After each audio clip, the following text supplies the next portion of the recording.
Always be more careful and pay attention to your friends and relatives.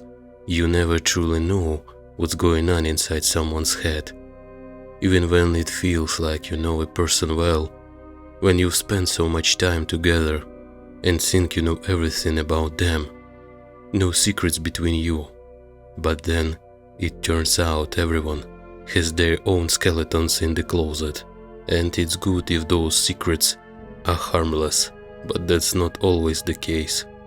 My name is Mark, I'm 24 years old, and I lived with my older brother, Lucas, in a small apartment. We moved together from our small town to a bigger state. We didn't have much money, so we decided to rent a place together. It was cheaper that way. There was only a 1-year age difference between us. He was older, but we always tried to support each other until we got on our feet and started our own families. We worked hard to finally get closer to our dream of owning a home. One evening, I came back from my work exhausted. Lucas was sitting in an armchair in front of the turned-off TV, looking at the photo of some girl on his phone. "What, already found yourself a future wife?" I said it with a smile as I sat down beside him. Lucas looked at me and smiled back. "That would be nice. She is a co-worker of mine. Pretty cute, actually. I was thinking about asking her out for a walk. So, what's stopping you?" I asked. "Her boyfriend," Lucas replied. "She's dating some guy, and I doubt he'd be happy if his girlfriend was spending time with someone else." "Yeah, I guess you're right. Don't worry about it. You'll find someone else." I got up and went to my room. Lucas stayed in the chair the whole time, staring at her photo. I remember thinking, is he really that in love with her? But he had just said she was taken. Oh well, that's his business. He's not a kid. He'll figure it out. The next day, we were hit with the shocking news. Our neighbor George, who lived 1 floor above us, was found dead, not far from our apartment building. He had been stabbed, but the worst part was that his jaw was missing. Someone had cut it out. The poor guy was lying on the ground, like a stray dog. Someone had brutally killed him and left him there. George loved taking late-night walks, and that ended up costing him his life. Nobody saw anything. The murder happened deep into the night, and there were no witnesses at all. The police questioned everyone, including me and my brother. They asked if we had seen anything suspicious. We told them we had both been home that night. I had been asleep and Lucas had stayed up late, scrolling through his phone. An investigation was opened, and we were told to be careful because it could be a serial killer. That seriously worried me. Lucas, however, remained calm. After the police left, I closed the door behind them. God, what a way to start the day. I need a drink. I walked to the fridge. Lucas was sitting in the same chair again, looking at something on his phone. "This doesn't seem to be bother you at all," I said to him. He looked up from the screen. "What's the point of worrying about it?" I think poor Josh was just unlucky enough to be in the wrong place at the wrong time. "Yeah, but did you see him? His jaw was cut out. That's disgusting. Why would anyone do something like that?" "You asking strange questions, little brother," Lucas said with a smile. "The world is full of psychos, maniacs, and all kinds of terrible people. I doubt the killer ever had a motive. Probably did it just for fun." "Well, that's reassuring," I said with a frown. "Oh, come on. Don't fill your head with this stuff.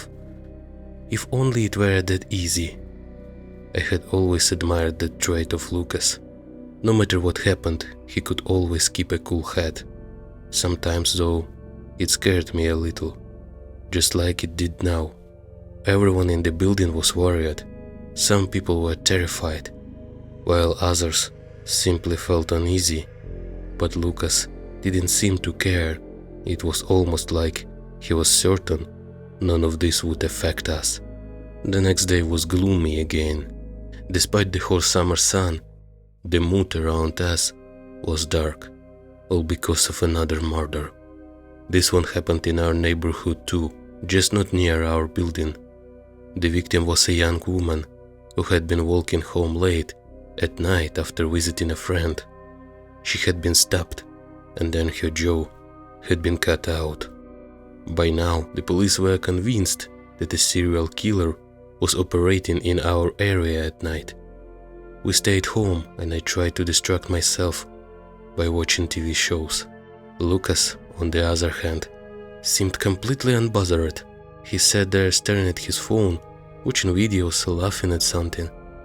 These murders didn't seem to affect him at all. "How can you be so calm?" I finally asked. "Hey Mark, come on. Relax, man. Why are you freaking out so much?" "I'm not freaking out. I'm just surprised by how calm you are. Maybe we should even start looking for a new place to live. There is a serial killer in our neighborhood." Lucas sighed. "Listen," he began. "Something like this can happen to anyone. Life can change in a single second. You can walk outside right now and get hit by a car, or you can decide to make yourself some coffee and get electrocuted while plugging in the kettle. Nobody is protected from that, Mark. What happened to those people is terrible, but nobody is immune to bad luck. If you keep sitting around and scaring yourself, you'll only make things worse. Just live your life, brother." There was some truth in his words. Still, I couldn't shake the feeling of unease. "Fine, I guess you have a point." The rest of the day passed quickly with movies and video games, and for a while I almost forgot about everything that had happened. Then the next morning, there was another murder. A young man had been walking to his night shift and never made it there. Same pattern. His jaw had been cut out, killed late at night in our neighborhood. It was insane. The worst part was that I had to work that afternoon, and my shift ended at night, which meant I would have to walk home alone in the dark. Just thinking about it made my throat tighten. Lucas kept telling me I was overthinking things and that everything would be fine. But where did all that confidence come from? How could he possibly know? The murders were happening right here in our neighborhood. Some of the victims were people we actually knew. How could anyone be so sure everything would be okay? My brother put his hand on my shoulders. "Just trust me, everything will be fine." All right, you convinced me. I headed off to work. As expected, I worked until late at night. Eventually, it was time to go home. The whole way back, I kept looking over my shoulder. Paranoia had completely taken over. Every stranger looked suspicious. Every person I passed seemed like a possible threat. At one point, I even thought that maybe I was the one acting strange, staring at everyone, jumping at every sound, like there was something wrong with me. The walk home felt endless. The moment I saw the entrance to our building, I rushed inside and practically sprinted to our apartment. I let out a sigh of relief. "Hey Lucas, I'm home." No answer. "Lucas?" Still nothing. Strange. Maybe he was asleep, although he was usually still awake at that hour. I walked toward his room and was about to open the door when Lucas suddenly stepped out of the bathroom. "Oh Mark, you're home already?" "Yeah, thanks God everything went smoothly." "See, I told ya." Lucas smiled broadly. There it was again, that calmness. Too much calmness. The next morning, I got up to make some tea. My brother was already standing in the hallway, dressed to go somewhere. "Well, look at you. Going on date or something?" Lucas smiled, but the expression quickly faded. "Not exactly. Remember the girl whose photos I was looking at on my phone?" Yeah, I remember. Well, her boyfriend was found murdered this morning. Can you believe it? There was a strange excitement in his voice. Looks like our serial killer struck again. Same signs as the others. That's horrible. How did that happen? Turns out he lived in our neighborhood too. They found his body nearby during that night. Lucas shrugged. I've been talking to that poor girl a lot, so I'm going to see her. She needs someone to be there for her. Can't waste any time. He winked at me. You are unbelievable, man. This literally happened yesterday. How can you be happy about someone else's tragedy? I barely recognize you. Alright. You are not my mom. Stop lecturing me, little brother. Damn him. He always found a way to benefit from someone else's misfortune. Although, if that girl had any sense, she'd tell him to get lost after something like this. I decided not to think too much about my brother. He could handle himself. Luckily, I was scheduled for a morning shift that day, so I didn't have to walk home at night. Still, I have to admit, just knowing that some killer was roaming around somewhere nearby made my whole body tense. Because of that, I tried not to spend too much time outside until the police caught him. My brother came home late that night. I didn't ask him anything. I was already lying in bed and just wanted to sleep. The next morning, something else terrible happened. Lucas was furious. He was swearing loudly and punching the wall. I was about to go to his room when he practically burst out of it. What happened? I asked. Mary is dead, Lucas snapped. What? Who? The girl. Her name was Mary. They found her this morning. Same as all the others. There was genuine anger in his voice. We were walking home yesterday, and she said she wanted to take a walk alone, and then he clenched his fist. God damn it. None of this would leave my mind. The murders kept happening one after another. But Lucas' reaction bothered me too. He was angry, yes, but there was no fear in him, no horror. It felt more like something had gone wrong. At least that's how it seemed to me at that time. Very soon, I would learn the terrible truth. It all started that night when I was once again walking home from work. Just in case, I had bought a can of pepper spray for protection. As usual, I kept looking around while walking. This time, there were almost no people on the streets, and for a moment, I actually felt safe. That feeling disappeared when I heard footsteps behind me. Slow, steady. At first, I didn't turn around. I kept walking, but the footsteps stayed behind me. Someone was following me. Whenever I stopped, the footsteps stopped too. Whenever I started walking again, I heard them again. Eventually, I'd had enough. I turned around, and that's when I saw him. A man wearing a hoodie, jeans, and a goat mask. He stood several yards away from me. Then I noticed something glinting in the darkness. A knife. The moment I realized that, I took off running. The killer ran after me. It felt like he was about to catch me at any second.